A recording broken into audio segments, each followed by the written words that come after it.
From the moment this first trailer came out for Lord of the Rings of Power, the fans have made their voices heard. Nearly 2 million dislikes just on this one single trailer that we had from 6 months ago.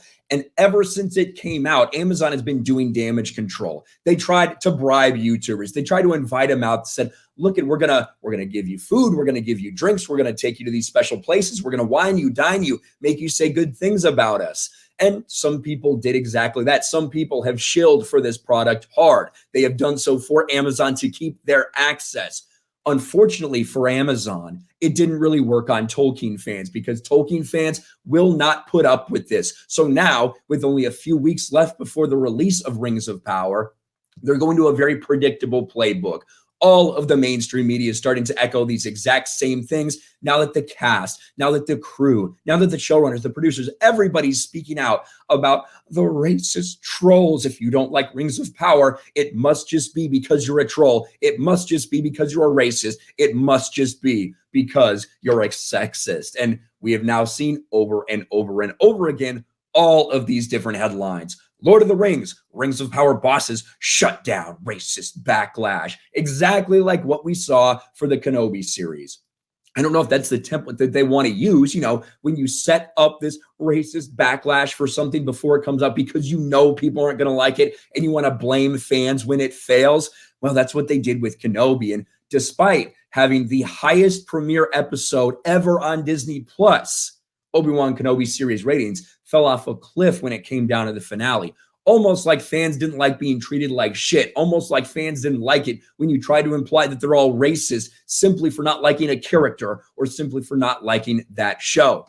You saw it also with the lead actress for this series. Lord of the Rings spinoff star Morgan Clark slams racist trolls targeting co-actors. Yes, she said, if you're sending any hate towards my co-stars of color, get off the internet. You don't belong here. Again, where have we seen this all before? And they even specifically addressed it in an article.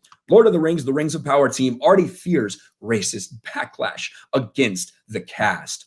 While most Tolkien fans are waiting for this series with welcoming arms, that's a fucking lie. Right there, that is a lie. Look at this ratio.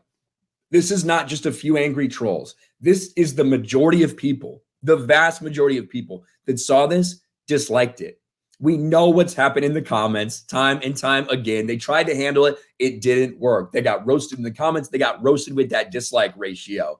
To pretend like the overwhelming amount of Tolkien fans are excited for this, that's a lie. That's a straight ass lie. While most Tolkien fans are waiting for the series of Welcoming Arms, there's still a bit of a worry about racist and sexist pushback. And they bring up John Boyega being removed from the Chinese poster. Now, I don't know what the fuck that has to do with Lord of the Rings shit. I don't know what that's Disney. That's Disney, bro. You know that's Disney that did that, right? Keller Marie Tran being bullied off social media. Please show me proof of that once again. And of course, Moses Ingram struggled with more racist backlash. We've talked about that before.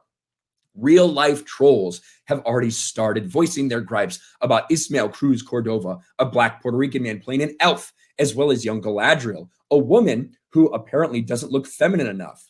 The show's executive producer, Lindsay Weber, is ready to shut this down ASAP. And this is what I mean. This is where she's talking about racism in a paragraph where backlash for Galadriel is being quoted. We're all up for criticism, she said. We're not up for racism. Oh, yes. There it is. There it is, the moment that everybody had been waiting for this entire time. We've been waiting 6 months for this with all the backlash. You knew what was happening. And finally, executive producer Lindsay Weber just puts it out there. Rings of Power co-creator J.D. Payne had a more poetic response, citing Tolkien in calling the trolls creature of dull and lumpish nature that have no more language than beasts, and has been pointed out multiple times.